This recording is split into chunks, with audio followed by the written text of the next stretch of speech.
Бүгүн 16 майда Камчыбек Ташиев Өзгөн шаарын айланып өтүүчү унаа жолунун курулуш иштеринин жүрүшүн тик учактан көрүп чыкты. Тийиштүү тараптардан маалыматтарды алып тапшырмалар берилди. Өзгөн шаарын айланып өтүүчү унаа жолунун узундугу 14 чакырымды түзөт жана 2 көпүрө 10 мал жандык өтүүчү өтмөктөр камтылат. Курулуш иштери ушул жылдын аягында аяктап пайдаланууга берилет. Камчыбек Ташиев тик учакта Жалал Абад шаарындагы жүргүзүлүп жаткан курулуш иштерин да көрүп чыкты.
Славында елдер көчүрүлүп чыкпады. Мына о жерде бизге өткөн 208 гектар жер.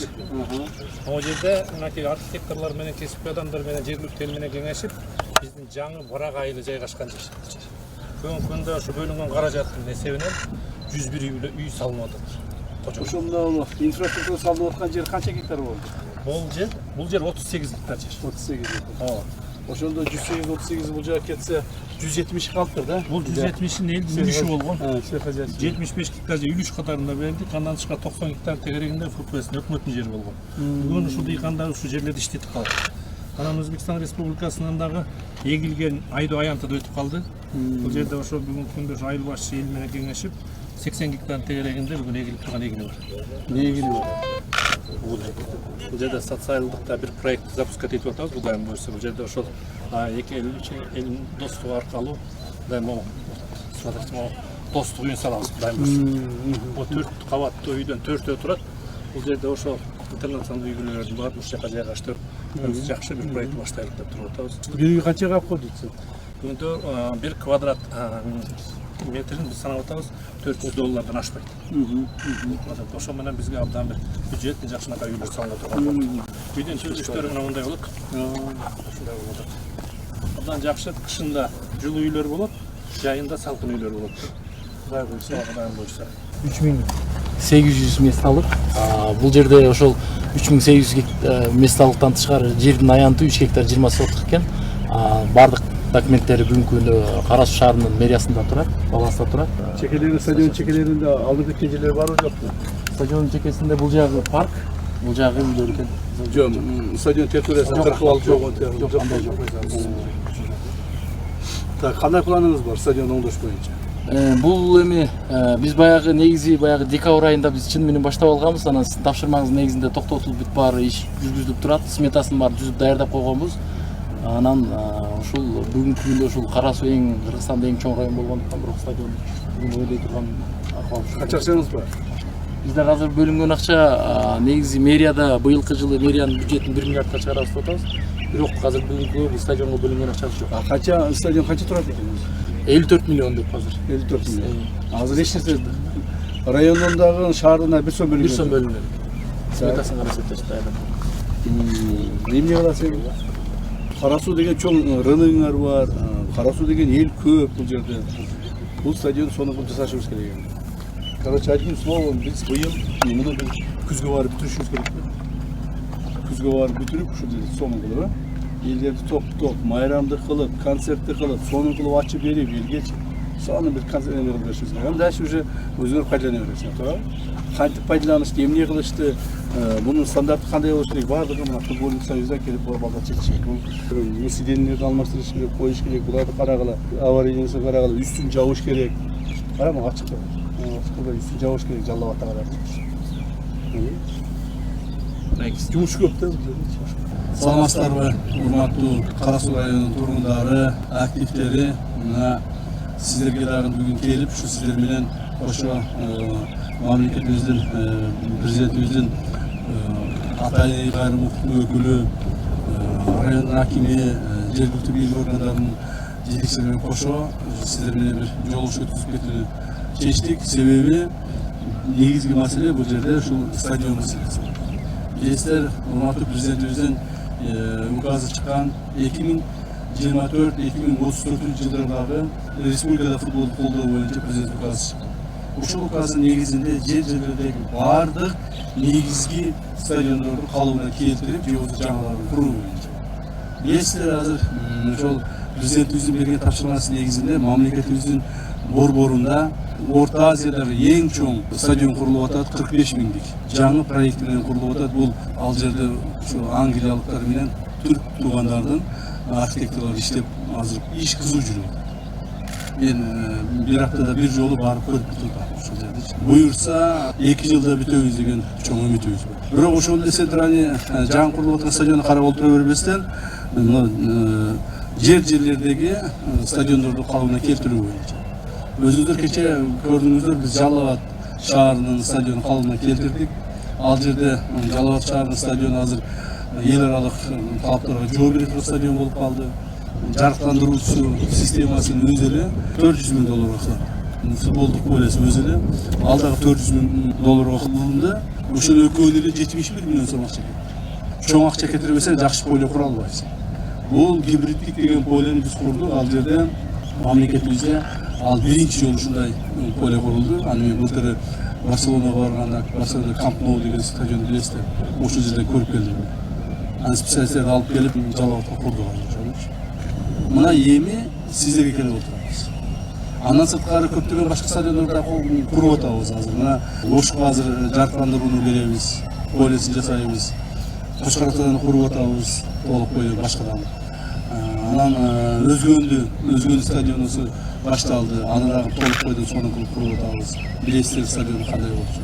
Карабалта, Токмок, Бишкектин өзүнө трудовой резерв деген ташталып калган бир стадион бар. Аны бастан этип атабыз. Села Арашан, Чүй облусунда Арашанда чоң жок жерден пустой эле жерге чоң стадион куруп атабыз. Анда президент өзү барып көрүп кетти. Токмоктукун бастан этип атабыз.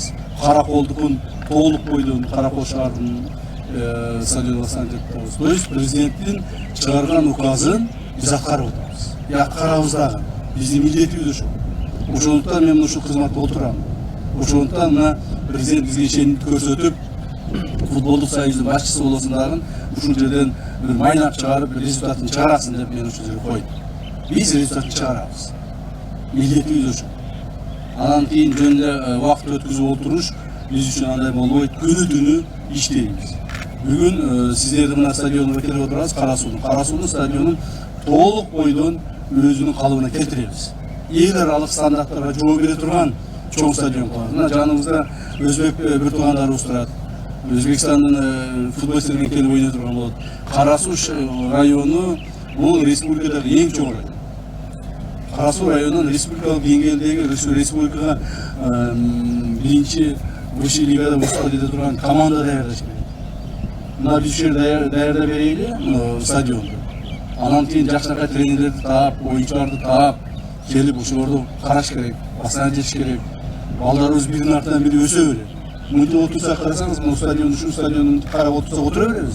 Муну бастан жетишибиз керек. Футболчулар чыгарышыбыз керек, спортсмендер чыгарышыбыз керек. Ак көңүл, мамлекетке кызмат кылган, мамлекетке берилген балдарыбыз тарбиялашыбыз керек. Мамлекетти уурдап танылган эмес, мамлекетти жеген эмес, мамлекетти кыртып жеп, коррупцияны разводить эткен эмес, мамлекетти көтөрө турган балдар тарбиялашыбыз керек. Мына ошондо кыргыз болуп калабыз. Билесиңер да кыргыз деген ким эле? Кыргыз дегенде бардыгынын мындай бир урматтап сыйлап турчу. Акыркы маалда эмне болуп кетти? Акыркы маалда бардыгыбыз чоңунан кичинесине чейин коррупцияга берилип кетти. Кайсыл жерге барбы? Кайсыл мекемеге барбы? Кайсы ишканага барбы? Укмур органдары бардыгыбыз ушуга аралашып кетти. Эми президентибиз тапшырманы койду. Тапшырманы койду. Кимде ким мамлекеттик органдарда иштеп туруп коррупцияга аралашкан болсо, эч ким аябайт. Эч кимди эч нерсе сактап кала албайт. Акчасы дагы, таанышы дагы, агасы, иниси, тагасы, жээни эч ким сактап кала албайт. Так. Самый главный, эң башкысы, урматтуу президентибиз эч кимди мындай крышевать этпейт. Жок, буга тийбе деген маселе жок. Анын кол алдындагы биз ошол атыра турган адамдар биз дагы ошого жараша иштешибиз керек.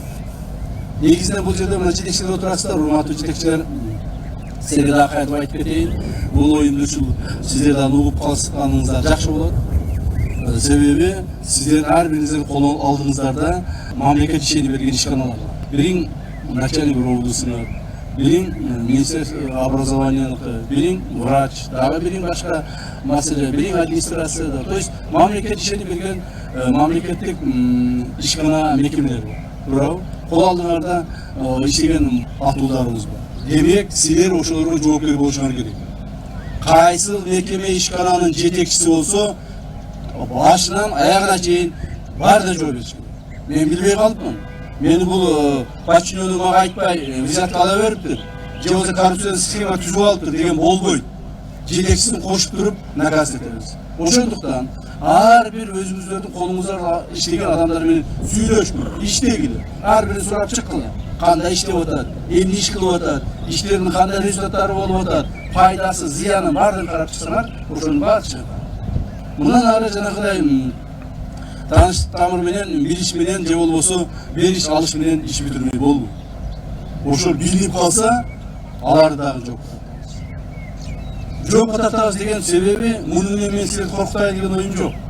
Бул деген мыйзамдын аткарылышы. Мыйзам негизинде мыйзамды бузган адамдар болсо, эч нерсесине карабай биз мыйзамдын аткарылышын талап кылабыз. Жана буюрса мыйзамды аткартабыз. Башка мамлекетте тартип болбойт. Мамлекетте ушундай болгондо гана тартип болот. Өсөбүз, өнөбүз, кийинки өсүп келе жаткан балдарыбыздын келечегин аныктайбыз. Отусу.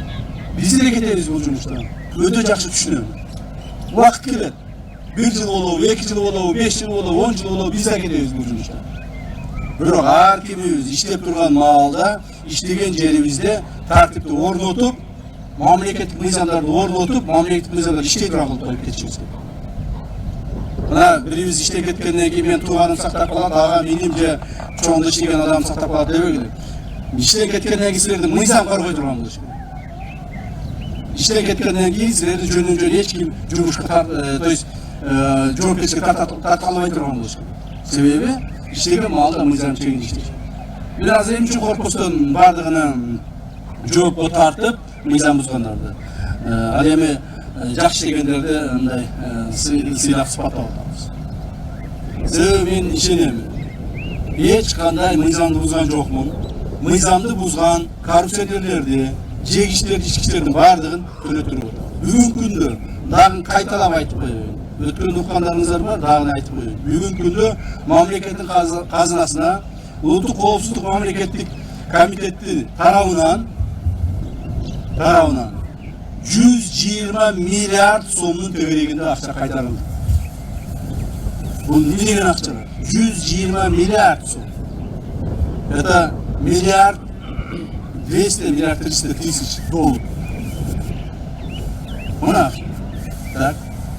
Биздин эле ушул жерде мына өзүбүздүн колубузда өскөн, өзүбүздөн бирге жүргөн кара сулуктар боюнча айтып коеюн. Силерге ошол интересинерээк болуш керек. тигил Каракол, Жалал-Абадтык же Баткендикти айтканда кара суулукта силерге интерестерээк болуш керек. Кара суулук эле мына Ыбрайым Матраимовдордун кланы боюнча. Ыбрайым Матраимовдорду биринчи биз кармаган маалда алар 2 миллиард 200 миллион акча төлөп чыгышкан. Бирок ошондо биз шарт койгонбуз. Мындан ары эч кандай криминалдык аракеттер жасабагыла. Бандиттерге кошулбагыла. Мамлекет талап тонобогула. Таможняга жарым шакта жакындабайсың деп туруп мына мен өзүм личный шарт койгом. Макул деп кетишкен. Аны эмне болду? Жарым жыл карадык, 1 жыл карадык. Кайрадан баштап алышты. Кайрадан таможняга отуруп алышты. Кайрадан таможняда кадрлар менен дагы урдай башташты. Мурдагыдан да көп урдайт. Бандиттер менен дос болуп кетишти.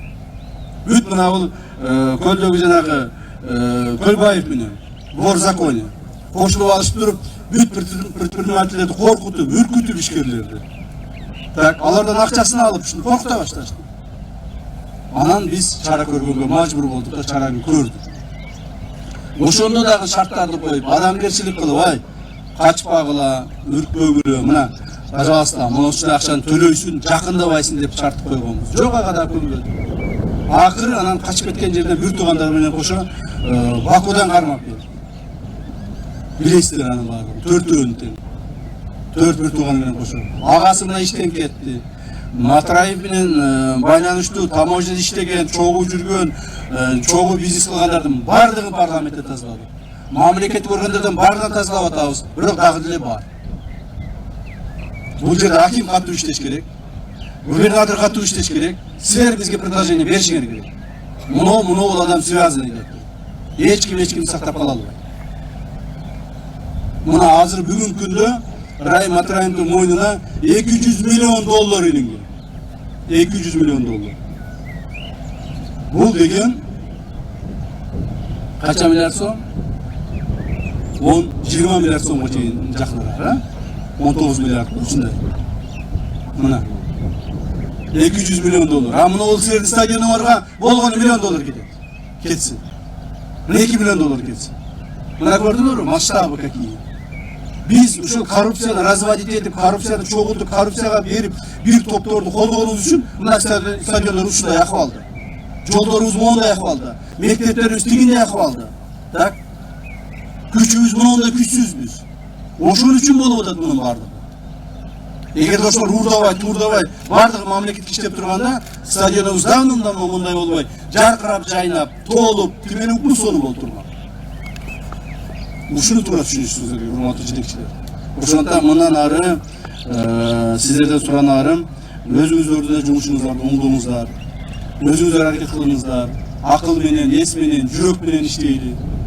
Жүрөгүбүздү, ички туюмубузду, жүрөктү, мындай ички жүрөк тазаламайынча эч кандай нерсе болбойт. Мен айтып коюп кетип кала берем, бул кетти, давай дальше продолжаем дегендер бар. Начальник управления, начальник главного управления ВКМ по городу Ошбойской области, полковник Рысалиев. Вот, уктуңуз, ар бир жетекчинин кызматын карап чыгыңыз. Ар бир жетекчинин кыймыл аракетин карап чыгыңыздар. Мамлекеттен бөлүнгөн акчалардын, мамлекеттен берилген финансынын жана мамлекеттин булар колдонуп аткан имуществонун бардыгы эффективный элдин карапайым эл журттун кызматы үчүн колдонуш керек. Уктуңузбу? Кимдир бир кайсыдыр бир деңгээлде мыйзамдан четтесе сразу жоопко тартыш керек. Эч ким сактап кала албайт. Дагы бир жолу айтам. Уктуңузбу? Активдештирген жумуш бар. Активдеш. Айрыкча мына Кара Суу району боюнча биз активдешибиз керек. Кара Суу району өзүндө эле 300 канча эл бар? 468. 468 экен, көрдүңөрбү? 500 миң, жарым миллион эл бир райондо бар. Ошондуктан ушул 500 миң элге биз шарт түзүп беришибиз керек. Алар коррупциясыз жашаш керек. Алардын жолдору жакшы болуш керек, мектептери жакшы болуш керек, пособиялар, алган айлыктары жакшы болуш керек, моундай стадиондор иштеп туруш керек. Ал үчүн мына сиздерге окшош жетекчилер иштеш керек. Мен силерге мындай ар бириңиздерди билбесем дагы ишенемин, ушул ишти силер акыл менен алып кетесиздер. Ал эми стадион боюнча дагы бир жолу айтып кетейин, стадионду мына Кудай буйруса, футболдук стадионду биз күзгө даярдап бүтөбүз.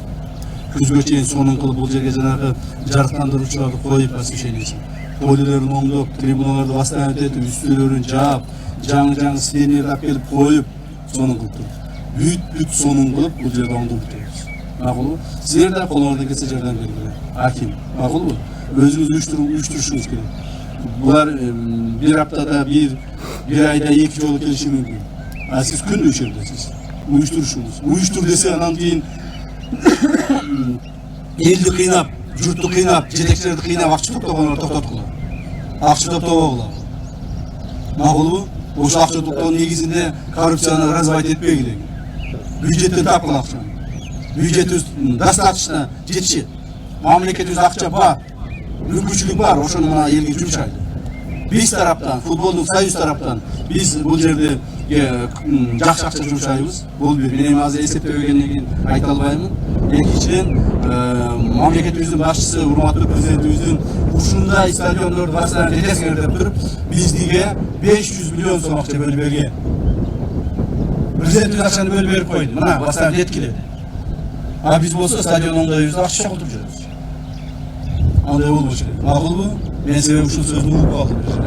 Угуп калдым, ошон үчүн сизге мына жетекчилердин жанында айтып атайын. Айтып коеюн. Так, андай болбосун.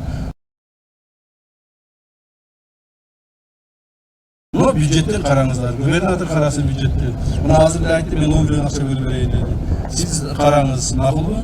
Бирок жанагы акча токтолгон. Калган акчаны биз беребиз. Ошол жерде сону кыласың айтабыз. Макулбу?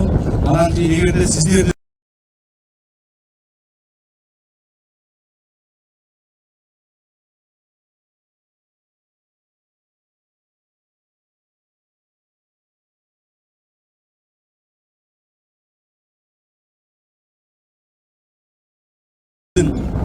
суроо талаптарыңыздар болсо, кайсыл бир деңгээлде маселелер чечилбей жатса, же башка болуп атса, ишканаларда кайсыл бир маселе чечилбей жатса, сиздер коррупциялык иштер, схемаларды көрүп атсаңар, билип атсаңар, кайрылгыла. Мына управление кайрылгыла. Булардын жумушу ошол. Государственный комитет национальной безопасности должен контролировать полностью все. И административно, и финансово, и экономическое. Полностью бар организационно контроль етіп тұрыш керек. Айтыңыздар, жардам берейіңіздер. Мақұл? Бири-бирибизмен ушундай бийлик менен эл шаркак иштегенде гана жакшы жыйынтыктар келет. Ошого сиздер өзүңүздөр аракет кылышыңыздар керек, жер-жерлерде. Өзүңөр аракет кылбастан, мага тийбесе болду, маяк мойдон с краю деген, маяк хата с краю деп коюп отура берсеңер, анда болбойт. Бир күн силерге гана учуп келип калат. Мен азыр эле Баткенде чоң жыйналыш өткүзүп келдим. Чоң активдердин катышында. Ошол жерде биздин де кызматкерлердин арасынан 8 кызматкерди азыр жоопко тартып келди. Ушул коррупцияга берилип кетишкен. Постордон барып акча жыйнайт. Предпринимательден акча жыйнайт. Коркутат, үркүтөт. Силер коркпогула ККМдин сотрудниктерине. Эгер коркутуп келсе, акча жыйнап келсе, мага чыккыла. Мен буларга мына мен эмес, мыйзамдын чегинде буларга биз укукту берип атабызбы? Жоопкерчилигин да сурайбыз булар. Жоопкерчилигин да сурайбыз.